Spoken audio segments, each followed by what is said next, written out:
fundado por Juan Bosch ha sido mi hogar político. Inicié mi participación en la política a través del Partido Revolucionario Dominicano, PRD, donde estuve organizado en un comité de base de la Zona B, en Villa Consuelo.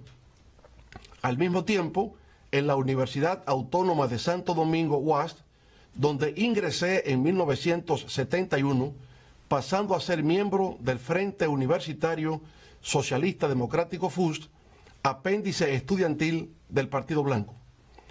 Pero tan pronto se produjo la ruptura del PRD en noviembre de 1973, pasé inmediatamente a formar parte del PLD, así como de su núcleo universitario, la Fuerza Estudiantil de Liberación FEL. Eran los días de consignas como las de ser PLDista es ser un soldado valiente, consciente y disciplinado, de la creación de la Ciudad de la Alegría en la universidad y de la realización del Congreso Salvador Allende. A decir verdad, cuando miro hacia atrás, reconozco que el PLD ha sido clave en mi vida. Ahí empecé como miembro de un círculo de estudios, luego como miembro de un comité de base, posteriormente como activista en la línea noroeste y después de 12 años de militancia como miembro del Comité Central. Escribía para el periódico Vanguardia del Pueblo, donde era responsable de su sección internacional. Durante varios años fui director de la revista política Teoría y Acción. En adición, llegué a desempeñar los cargos de secretario de prensa y secretario de Asuntos Internacionales. Toda esa experiencia ha sido recogida en mis libros, Años de Formación y Años de Avance. En el PLD pude conocer y tratar a personas maravillosas, de vida pulcra y espíritu patriótico. Establecí relaciones con seres humildes, con líderes sindicales, con campesinos, profesionales, comerciantes, músicos, poetas, pintores. En fin, tuve el inmenso placer de desarrollar vínculos con personas íntegras, sensibles, laboriosas, impulsadas tan solo por el único deseo de ser parte de un hermoso proceso de transformación económica, social y política en la República Dominicana. Naturalmente, la gran suerte de mi vida fue haber tenido el honor y privilegio de establecer unos lazos afectivos, de trabajo y amistad con uno de los más destacados pensadores y líderes políticos de la época contemporánea, no solo de nuestro país, sino de América Latina y el mundo, el profesor Juan Bosch. Esa relación me transformó para siempre. A través de sus escritos aprendí a conocer sus ideas y comprender el mundo. Leía con avidez sus textos y quedaba tan impactado que hasta me aprendía de memoria párrafos enteros de sus libros, como por ejemplo Crisis de la Democracia de América en la República Dominicana, Dictadura con respaldo popular y el pentagonismo sustituto del imperialismo. Pero compartir con él, escuchar sus análisis y comentarios sobre diversos temas, oír sus recomendaciones, asimilar sus enseñanzas, esa fue la gran experiencia que no solo me brindó una orientación, sino que le proporcionó sentido y significado a mi existencia. En las elecciones de 1994 fui candidato a la vicepresidencia en la boleta electoral que por última vez llevó el maestro Juan Bosch como aspirante a la presidencia de la República. Más rápido de lo previsto, 2 años más tarde, en 1996, ostentando la representación del Partido de la Liberación Dominicana, subía por vez primera las escalinatas del Palacio Nacional. Lo hacía con orgullo, con ilusión, porque comprendía que nuestra generación había encontrado la gran oportunidad histórica para introducir cambios trascendentales en la vida nacional. Así lo hicimos. Ese primer gobierno del PLD, de 1996 al 2000, fue para muchos un gobierno ejemplar. Constituyó un nuevo capítulo en la historia nacional. No solo simbolizó un cambio generacional en la vida política del país, sino una transformación sustancial en la calidad de los servicios, la modernización y el progreso del pueblo dominicano. En algunos sectores se ha levantado la pregunta del por qué, si presuntamente ese gobierno fue tan bueno, no resultamos victoriosos en las elecciones presidenciales del año 2000. A eso también respondí en su momento diciendo, los que no saben por qué perdimos es porque nunca entendieron por qué ganamos. Con eso quería hacer referencia al hecho de que nuestro triunfo en las urnas en el 1996 no se debió a que como organización política tuviésemos una base electoral propia, sino a la circunstancia de que en la primera ronda electoral tuvimos una migración de votos reformistas a nuestro favor, y en la segunda vuelta el pleno respaldo del doctor Joaquín Balaguer y del Partido Reformista Social Cristiano. En la construcción de una base social propia de apoyo electoral, el PLD alcanzó su clímax en el 1986, cuando conquistamos el 18% de los votos. 4 años después, en 1990, cuando hasta ese momento obtuvimos nuestro mayor índice de desempeño electoral, alcanzamos cerca del 35% del respaldo popular. Pero ese 35% no era enteramente nuestro. Había un segmento importante de ese núcleo de electores que había migrado del PRD hacia nuestra organización con la intención de procurar un triunfo sobre el Partido Reformista Social Cristiano. En las elecciones siguientes de 1994 sufrimos el único descenso electoral luego de que en 1978, cuando solo conquistamos el 1% de la votación, empezamos a crecer en cada proceso electoral siguiente, alcanzando el 9% en 1982, el 18% en 1986 y a cerca del 35% en 1990, como acabamos de señalar. La gran conversión del PLD en la principal organización política del país, luego de que el profesor Bosch plantara su semilla, empezó realmente a tener lugar en ese gobierno de 1996-2000. En las elecciones presidenciales del año 2000, logramos alcanzar cerca del 25% de los votos. Hasta entonces, en toda la historia del PLD, nunca habíamos conquistado tal nivel de votación contando con nuestra propia base social de apoyo. Para el 2002, a pesar del llamado ciclón batatero, que le proporcionó al PRD el dominio de las cámaras legislativas y un gran número de alcaldes, lo cierto es que ese partido en tan solo 2 años descendió de un 49% de las votaciones a un 42%, mientras el PLD ascendió de un 25%, como acabamos de indicar, a un 33% de apoyo de los electores. Así pues, para el 2002 ya el Partido Morado representaba el 33% del electorado nacional. 2 años después, en 2004, con motivo de la devaluación del peso dominicano, la hiperinflación y el colapso del sistema financiero, generados durante el gobierno del PRD, retornamos al poder con casi el 58% de los votos, bajo la consigna que repercutió por todos los confines de la República de "epa fuera que van". A partir de ese momento, el Partido de la Liberación Dominicana se transformó en la más exitosa organización política de la historia nacional. Desde entonces ha cosechado 6 triunfos electorales consecutivos, por encima del 50% en los niveles congresuales, municipales y presidenciales, todos, insisto, por encima del 50%. Si a eso se añade la primera victoria de 1996, entonces serían 7 de las 9 elecciones que se han celebrado en el país durante los últimos 23 años. Como me correspondió el honor de encabezar el primer triunfo del 1996 y desde el 2002 hasta la fecha he sido presidente del PLD, esto es, desde hace 17 años, puedo afirmar, sin caer en ningún acto de inmodestia, que he estado en el corazón o en el centro de por lo menos 6 de esas 7 victorias. Distinguidos televidentes, a pesar de que dentro del PLD, como en cualquier organización política, siempre abundan los conflictos, los que actualmente afloran dentro de las filas del Partido Morado nada tienen que ver, por lo menos de mi parte, con un tema de egoísmo o lucha de poder, como a veces erróneamente se afirma a través de los medios de comunicación.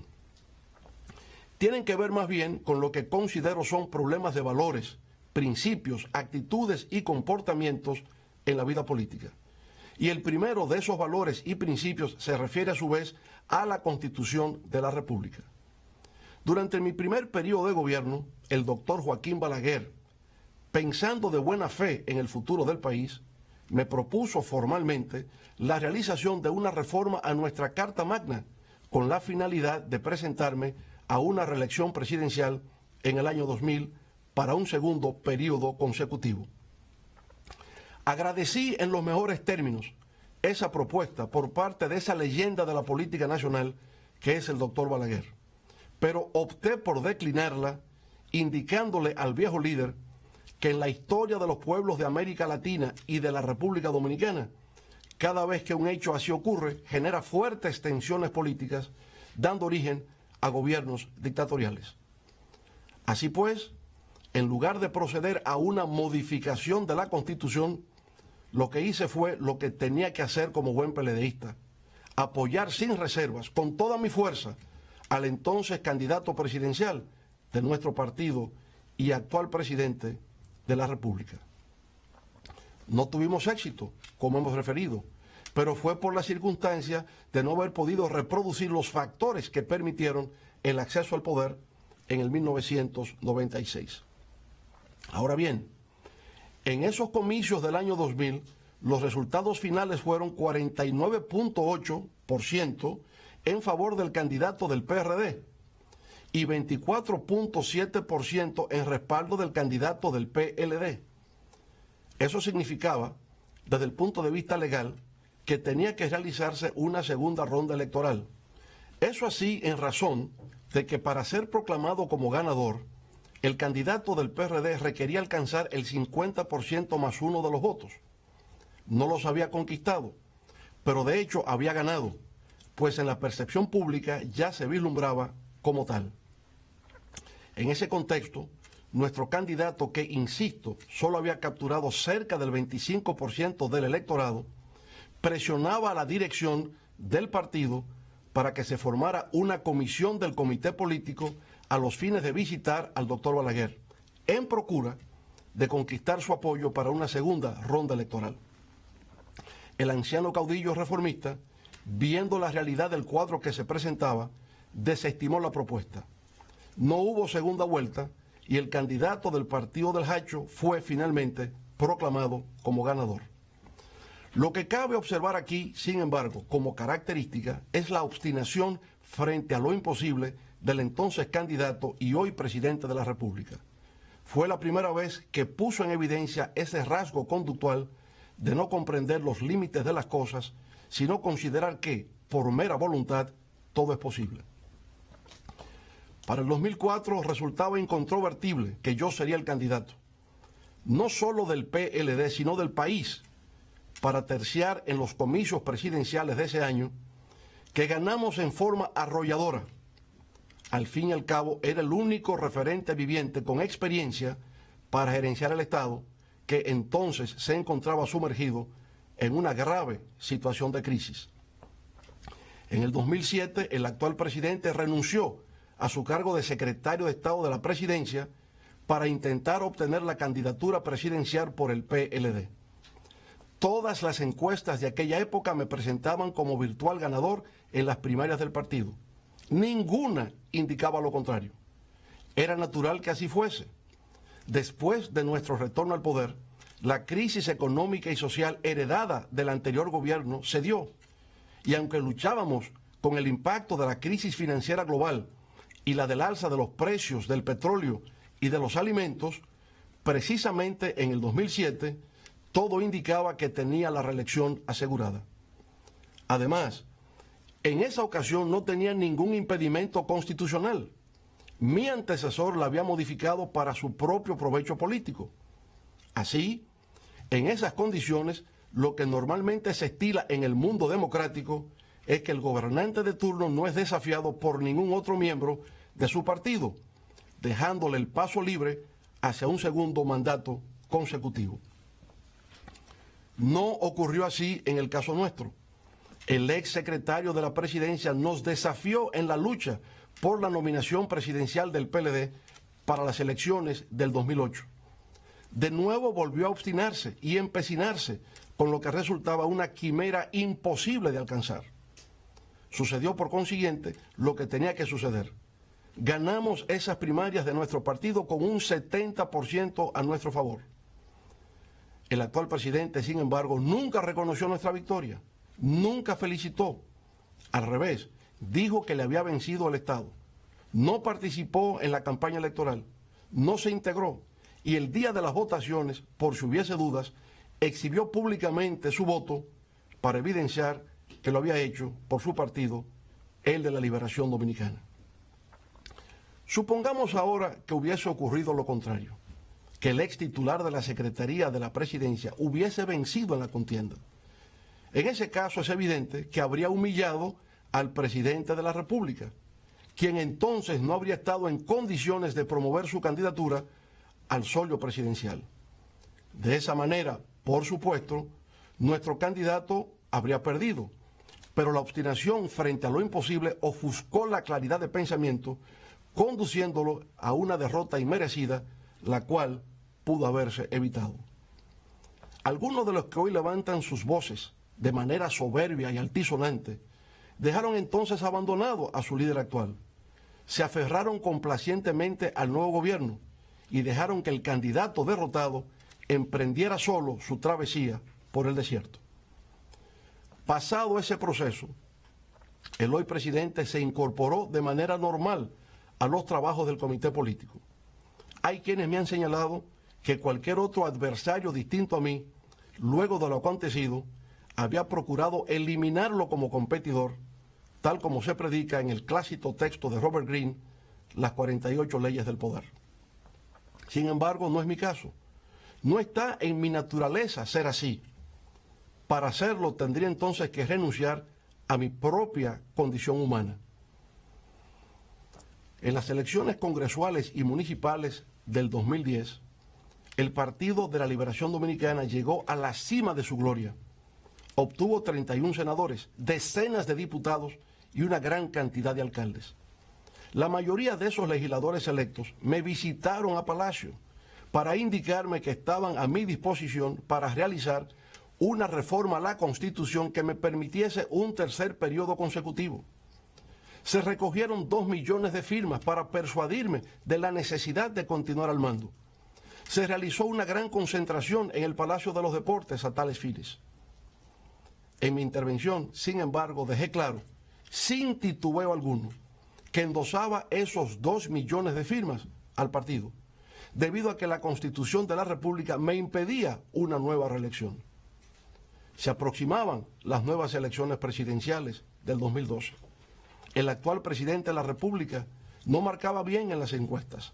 La primera dama, Margarita, por el contrario, se encontraba en una posición de preferencia. En una de las decisiones más difíciles de mi vida, le solicité a ella, sin embargo, que abandonase su legítimo derecho a aspirar por la candidatura presidencial, dejándole así al presidente el camino despejado para la obtención de su candidatura a la primera magistratura del Estado. Si en aquel momento hubiese intentado imponer a la primera dama como candidata, sabía lo que ocurriría. El partido se habría dividido, habríamos perdido las elecciones y yo habría sido el responsable histórico de esa derrota. Luego, con 30 puntos por debajo en las encuestas frente a su antiguo rival del PRD en los comicios del 2000, le ayudamos con gran dedicación y empeño para que viera cristalizar su sueño de ver la bandera tricolor colocada sobre su pecho. Todo eso se hizo a cambio de nada. Nunca se solicitó un ministerio, una embajada o un consulado, nada. Se hizo porque así nos formamos los PLDistas auténticos. Al presidente, en su hora de penumbra, no se le empujó hacia el abismo. en los momentos en que por razones de méritos le correspondía la oportunidad, hicimos hasta lo indecible. En circunstancias en que su candidatura aún no concitaba suficiente respaldo, le servimos de apoyo. Esa ha sido siempre nuestra forma de pensar y proceder. Creo en valores y principios, creo en el respeto a la Constitución, en la preservación de la democracia como sistema político y en la consolidación de un Estado fundado en los criterios de legalidad y legitimidad. Pero de igual manera me inclino frente al sentido del honor, de la dignidad, del decoro, del respeto, de la decencia, de la cortesía, de la amistad, del mérito y, en fin, en la ética del intercambio de las relaciones humanas. Señoras y señores, al abandonar el gobierno en agosto del 2012, mi nivel de aprobación llegaba al 74%. Pero eso, que en principio debió servir de estímulo y aliciente, obró por el contrario en mi contra. Sirvió en realidad para que mis adversarios de adentro y de afuera pusieran en ejecución una intensa y despiadada campaña de demolición moral que intentaba hacerme desaparecer del escenario político nacional al tiempo de destruir nuestro legado en beneficio del progreso y el bienestar del pueblo dominicano. El gran dramaturgo irlandés Bernard Shaw, al referirse al destacado líder revolucionario soviético León Trotsky, solía decir que era tan fiero en el combate político que podía cortar la cabeza de su adversario y exhibirla en público sangrante, pero no se permitía tocar el carácter privado de su víctima. La despojaba de todo prestigio político, pero le dejaba su honor intacto. Aquí fue todo lo contrario. Se aplicó un plan de descrédito nacional e internacional a través del cual se lanzaron mentiras, falacias, insultos, inmundicias y groserías, todo destinado a hundir mi persona y desmoronar mi imagen. Con el tiempo empezó a verse claro que ese plan de descrédito en mi contra era parte de un proyecto político bien concebido, dirigido a perpetuarse en el poder. De ahí la reforma de la Constitución en el 2015, realizada con el único propósito de hacer viable la reelección presidencial. A pesar de mi oposición a dicha reforma y a pesar del diabólico plan de destrucción al que me he referido, con la finalidad de mantener la unidad del PLD y de que se ganasen de nuevo las elecciones del 2016, puse en segundo plano mis propios valores, creencias y forma de actuar.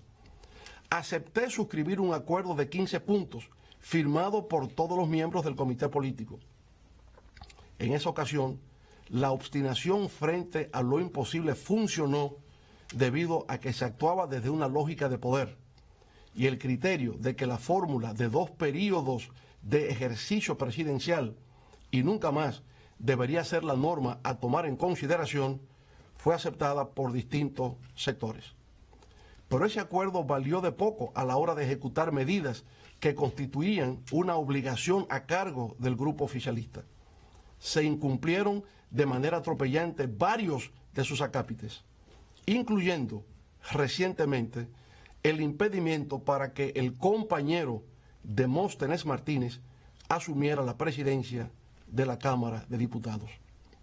Ese incumplimiento, claro está, fue la reacción airada, furiosa, frente al movimiento popular que se vio compelido a tomar las calles para frustrar una segunda reforma constitucional consecutiva, la cual ni siquiera Trujillo se atrevió a realizar para continuar un tercer mandato continuo.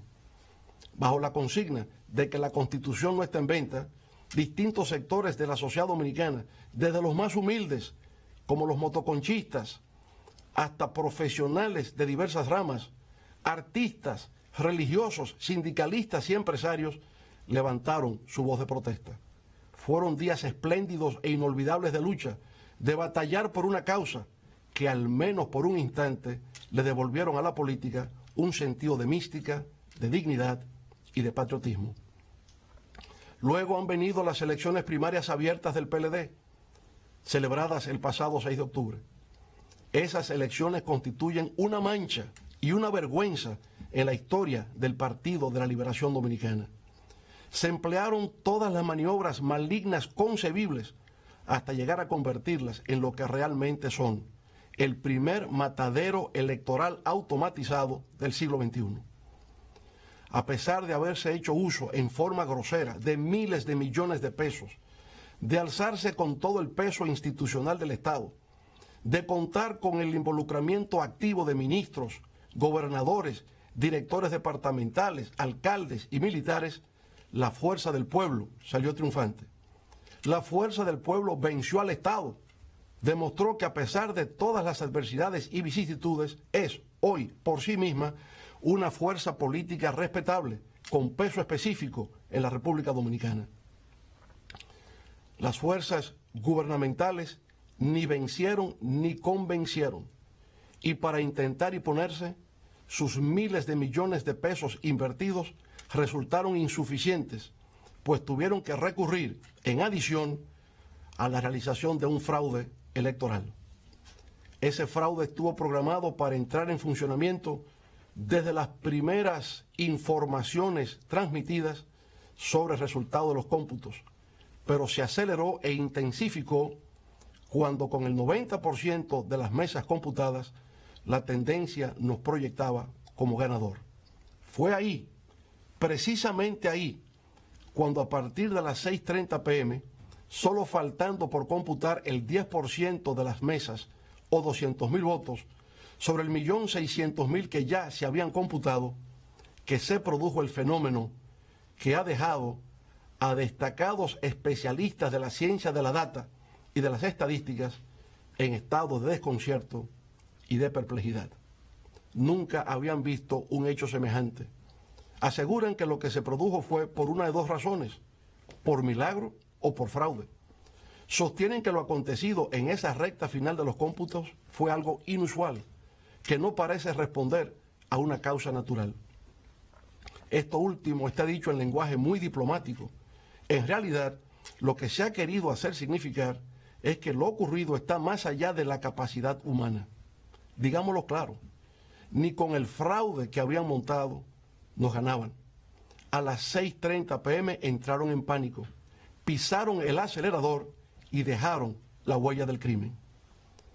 Manteniendo mesas abiertas hasta la 1:45 de la mañana del día siguiente a las votaciones, lograron que en las distantes provincias del sur votara el 70% de los electores, cuando el promedio nacional solo alcanzó el 25%. ¡Qué bárbaros! ¡Qué crimen contra el pueblo y la democracia! Ahora hemos solicitado que se haga una auditoría forense integral. Esa auditoría equivale a una especie de autopsia sobre el cadáver del fraude electoral automatizado. Exigimos que esa autopsia sea de verdad, siguiendo los estándares internacionales establecidos, que los médicos patólogos a intervenir en ese examen lo hagan en presencia de nuestros equipos técnicos y de nuestros asesores. La Junta Central Electoral no debe temer la realización de una auditoría forense, conforme a los requisitos que hemos solicitado. Nadie la ha acusado de haber causado ese fraude. Todo el mundo sabe que sus integrantes son personas íntegras y de respeto. Los causantes son otros. Por tanto, la Junta Central Electoral no pierde nada y sí ganaría mucho en autoridad y prestigio si deja que los hechos fluyan y permite que los médicos de patología informática hagan la disección al cadáver del fraude. Al hacerla, deberán cortar los tejidos y órganos en descomposición de todo el cuerpo, cabeza, tronco y extremidades, exhibir sus vísceras purulentas y establecer con precisión en el acta de defunción cuáles fueron las causas reales que provocaron la muerte por fraude del primer experimento fallido de voto automatizado en la República Dominicana. Negarle al pueblo dominicano ese derecho sería arrojar mayores sombras sobre un proceso ya de por sí enteramente desacreditado y deslegitimado. Así, pueblo dominicano, nada de lo que acabamos de narrar ha debido ocurrir. Si ha tenido lugar ha sido por la imprudencia, la tosudez y la creencia de que el poder no tiene límites, de que el poder es para usarse, de que se hace lo que conviene y de que el poder no se desafía. Pero allá en el fondo emerge una vez más como factor oculto la obstinación por hacer realidad lo que resulta imposible. En ese contexto, el gobierno se ha convertido en un ente rencoroso y vengativo. Es un gobierno que acosa, que silencia las voces que se le oponen, que presiona y que no se sonroja para atropellar. El equilibrio partidista en el PLD se resquebrajó. La facción grupal, ahora en forma de categoría de Estado, se instaló en el comité político a través de la creación de un cenáculo que para un partido de vanguardia recibió un nombre extraño e inapropiado, la OTAN. Ahí se ha creado una oligarquía de hierro, completamente desconectada de las estructuras del partido, que se reúne siempre con anticipación para llevar sus propuestas previamente acordadas al máximo organismo de dirección política. Esa oligarquía de hierro opera en forma de una casta, no tiene visión de partido, en el sentido de ser una organización que integra y representa a todos sus miembros. Se comporta en forma autoritaria. Aún en condiciones de absurdo e irracionalidad, actúa solo interesada en la defensa de sus intereses grupales. Su noción de lealtad es bastante singular. Responde al poder de un decreto presidencial. El predominio de ese estilo de conducta en los más altos niveles de dirección del partido me ha hecho comprender que, sencillamente, el PLD de Juan Bosch ya no existe. La estrella se ha eclipsado. Las bases del Partido de la Liberación Dominicana siempre estarán en mi corazón, en mis desvelos y consideración. De ahí provengo, ahí están mis orígenes políticos. Por tanto, la conozco en su capacidad de sacrificio, de dedicación y de amor al pueblo. Donde quiera que me encuentre, esas bases del PLD recibirán siempre mi apoyo, respeto y gratitud. A lo largo de 46 años, es largo el recorrido que he realizado dentro de las filas del Partido de la Liberación Dominicana. He sido un hombre afortunado, he aprendido, he luchado y me he confundido con el pueblo para ser parte de su historia. En la memoria quedarán amigos, compañeros y tal vez muchas anécdotas que contar. Ahora, con mucho pesar, ha llegado la hora de partir. Sobre la marcha, tal vez sin advertirlo a tiempo, nos diferenciamos. Hay quienes no podemos vivir en medio de la mentira, el engaño, la manipulación, la doblez, el irrespeto, la petulancia, el incumplimiento de la palabra empeñada, la simulación, la hipocresía y la desfachatez.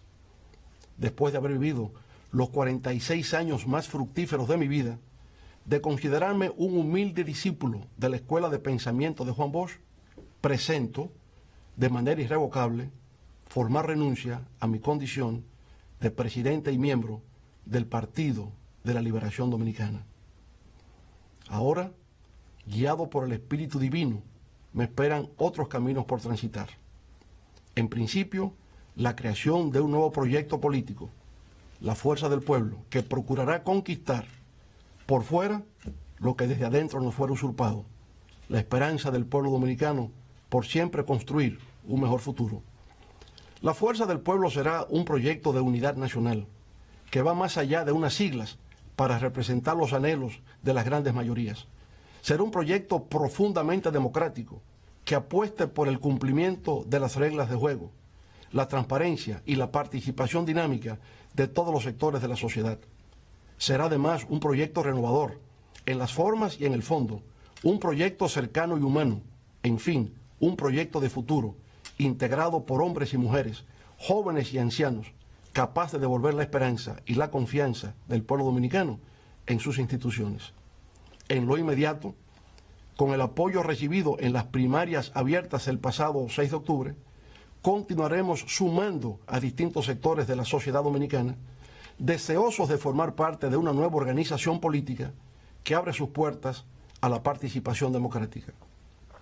Estableceremos alianzas con otras organizaciones políticas, con la sociedad civil, con núcleos profesionales, con líderes sindicales y sociales, y de esa manera crearemos una fuerza de oposición tan potente que en poco tiempo contribuirá a reconfigurar el escenario político nacional. Con esa fuerza le haremos saber a los engreídos de Palacio que no se saldrán con la suya, que al pueblo se le respeta y que se preparen para escuchar por todos los confines del territorio la consigna de que para el 20 es para afuera que van. En estos momentos de emociones y sentimientos encontrados, por un capítulo de mi vida que termina y de otro que se inicia, me permito invocar las Sagradas Escrituras en el Salmo 23, que reza así: Jehová es mi pastor, nada me faltará. En lugares de dedicados pastos me hará descansar. Junto a aguas de reposo me pastoreará. Confortará mi alma. Me guiará por senderos de justicia, por amor de su nombre. Aunque ande en valle de sombra de muerte, no temeré mal alguno, porque tú estarás conmigo. Amén. Muchas gracias. Buenas noches.